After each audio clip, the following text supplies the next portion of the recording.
सिखों पर एक आरोप बड़ा जल्दी लगाया जाता है, ये तिरंगे का अपमान करते हैं। हालांकि सिखों से बड़ा सम्मान आज तक किसी ने किया भी नहीं है, चाहे आज़ादी के समय का टाइम देख लो। उसके बाद दूसरा आरोप जो अमृतपाल सिंह के ऊपर लगाया गया था, एनएसए लगा के गाँव छोड़ दिया डिब्रूगढ़ जेल के अंदर। उसके बारे में खुद भगवंत मान ने ये बोला था कि ये लोग ये है ना आईएसआई से मिला हुआ था और आतंकवादी बनाना चाहता था अपने बच्चों को। और अपने ही देश के अंदर एनआईए ने बंदों को पकड़ा, एक दो को नहीं 10-12 बंदों को पकड़ चुके हैं। लेकिन सिर्फ आरोप पत्र दाखिल किया जो आतंकवादियों की भर्ती कर रहे थे, इंडिया में रह के आतंकवादियों की भर्ती कर रहे थे, बच्चों को आतंकवादी बना रहे थे, और उनके खिलाफ सिर्फ आरोप पत्र दाखिल किया गया है। क्यों? क्योंकि वो यूपी के हैं, वो सिख नहीं है, क्योंकि वो संतोष वर्मा है, वो संतोष सिंह दाढ़ी प्रकाश रखने वाला संतोष सिंह नहीं है, वो क्लीन शेव हमारी तरह का संतोष वर्मा है वो। कोई वर्मा है, कोई शर्मा है, उनके ऊपर एनआईए क्यों लगेगा? एनआईए क्यों केस दायर करेगा? क्यों एनएसए लगेगा? क्यों देशद्रोह लगेगा? आज इन सरकारों से जवाब चाहिए हमारे को। इस संतोष वर्मा के ऊपर, इनके साथियों के ऊपर एनएसए लगेगा, देशद्रोह लगेगा? क्या इनको 14 साल के लिए जेल में डाला जाएगा? 14 साल के बाद इनकी जमानत होगी, या इनके ऊपर एनएसए लगा के साल दर साल बढ़ता जाएगा? है किसी के पास जवाब? फिर बोल देते हैं एक देश एक कानून। कौन सा देश, कौन सा कानून?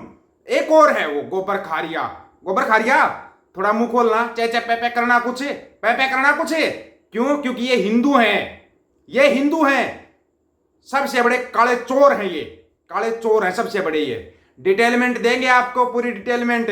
न्यूज है ना, गायब मत करना। तुम न्यूज किसी कोने में छापते हो, लेकिन छापते बड़े काम की न्यूज हो, क्योंकि मेन पेज के ऊपर तो तुम्हारे पापा का ही फोटो आ पाता है, उससे आगे तो कुछ आता ही नहीं। पापा ने ये कर दिया, पापा ने वो कर दिया, पापा ने आतंकवादी भर्ती कर दिए, बताया क्या? पापा जवानों की नौकरियां खा गया, किसानों की जमीन खा गया, किसानों का धंधा खा गया, मतलब मजदूरों का रोजगार खा गया, ये बताया क्या? पापा ने सब कुछ बेच दिया, ये बताया क्या?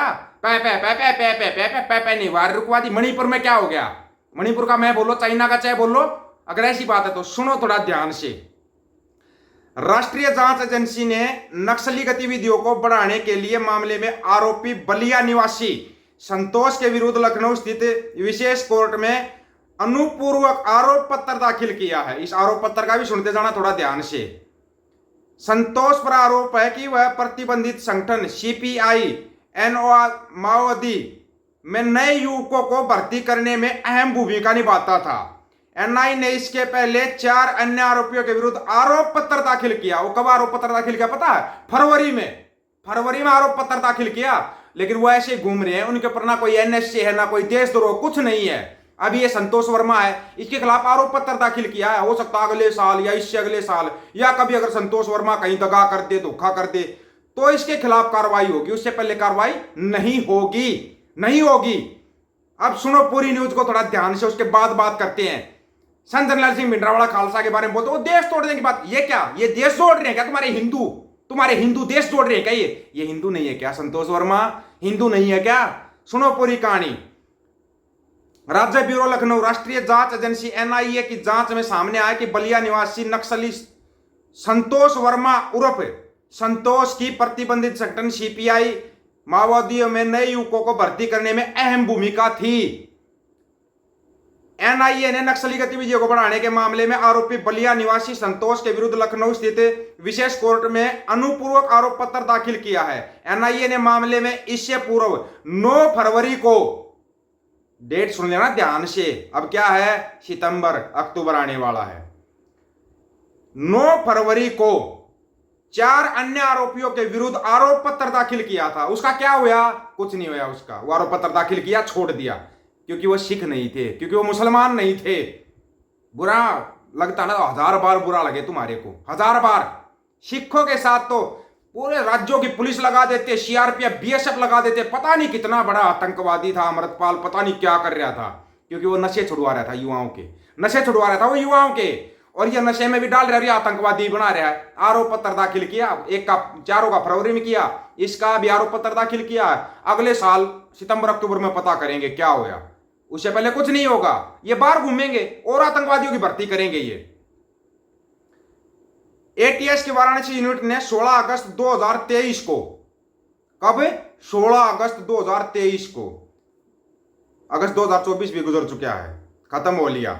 एक महिला समेत 5 नक्सलियों को गिरफ्तार किया था। आरोपियों से पूछताछ में प्रदेश में बिहार व झारखंड की सीमा से जुड़े जिलों में मुखौटा संगठनों की मदद से नक्सल गतिविधियों को बढ़ाने की साजिश सामने आई थी। एटीएस ने लखनऊ स्थित अपने थाने में आरोपियों के खिलाफ विधि विरुद्ध क्रियाकलाप निवारण अधिनियम समेत अन्य धाराओं में मुकदमा दर्ज किया था। जांच में सामने आया था कि आरोपी प्रदेश व अन्य राज्यों में सशस्त्र विद्रोह खड़ा करने की साजिश रच रहे थे। शस्त्र इनके गायब हो जाएंगे। शस्त्र तुम्हारे को दिखाई देते सिखों के। अगर वो कृपाण भी ले रहे हैं तो वो बहुत बड़ा हथियार है। पता नहीं उस हथियार से वो कितना बड़ा वो आतंक फैला देगा, है ना। कृपाण कड़ा भी तुम्हारे को हथियार दिखाई देता सिंगों का। और ये सच है, कड़वा सच है इस देश का। सीपीआई माओवादी की पूर्वांचल में एडवाक कमेटी बनाकर पुरुषों और महिलाओं की भर्ती का काम केंद्रीय कमेटी का प्रमुख नेता प्रमोद मिश्रा, आइए मिश्रा जी। प्रमोद मिश्रा ने बलिया निवासी संतोष वर्मा उर्फ संतोष को सौंपा था। उसे संगठन का सचिव बनाया गया था। मिश्रा जी कहीं पंडित जी तो नहीं है भाई? मिश्रा पंडित होते होंगे ना। अब पंडित है तो इस पर तो कोई केस बनेगा नहीं, भूल जाओ कोई केस बनेगा। अगर बन जाए तो हमारी गारंटी है इस चीज की। एनआईए ने पिछले वर्ष 10 नवंबर को यह जांच अपने हाथ में ली थी। उत्तर प्रदेश, उत्तराखंड, दिल्ली, पंजाब, हरियाणा व अन्य राज्यों में नक्सली गतिविधियों को फिर बढ़ावा दिए जाने की जांच चल रही है। ध्यान से सुना आपने, 2 राज्यों के नाम, 3 राज्यों के नाम, दिल्ली, पंजाब, हरियाणा। उत्तर प्रदेश, उत्तराखंड भी आ रही है तो छोड़ दो आप। दिल्ली, पंजाब, हरियाणा, इनका सिंडिकेट का मेंबर कौन है? मिश्रा जी। मिश्रा जी सिंडिकेट के मेंबर है। मिश्रा जी जिसको बोलेंगे ना, कौन से मिश्रा? प्रमोद मिश्रा। वो जिसको बोलेंगे वो उसको हाथ में लेगा। प्रमोद मिश्रा जी और संतोष वर्मा जी, ये वर्मा जी मिश्रा जी आराम से आतंकवादी खड़े कर रहे हैं। एनएसए लग गया क्या? देशद्रोह लग गया क्या? ये सवाल है हमारा सीधा। पता है मेरे को सवाल पूछने पर फिर ये केस लगाते हैं, लेकिन सीधा सवाल केंद्र की सरकार से, राज्यों की सरकारों से, चाहे वह हरियाणा की है, दिल्ली की और पंजाब की है, एनएसए और देशद्रोह अभी तक क्यों नहीं लगा इनके ऊपर? क्यों नहीं लगा? भगवंता बुचड़ा जवाब देगा इस चीज का? जवाब देगा क्या बुचड़ा? जो आतंकवाद फैला रहा था अमृतपाल, इसलिए हमने 1 साल का एनएसए बढ़ा दिया। उसके पास फोन मिला था, फोन। कल 18 तारीख है, कल सुनवाई भी है। बुचड़े जितने तेरे को पैर मारने तू पैर मार ले, एक दिन जीत सच्चाई की होगी, जीत सच की होगी। और सच्चाई की हमेशा जीत होती आई है, जीत होती आई है हमेशा सच्चाई की। तेरा बुचड़े चेहराना पूरा नंगा हो चुका है, या तो तू आराम से जाके बीजेपी ही ज्वाइन कर ले। बीजेपी ज्वाइन कर ले, तेरे लिए फायदा है। बोलते ना कायदा है फायदा है।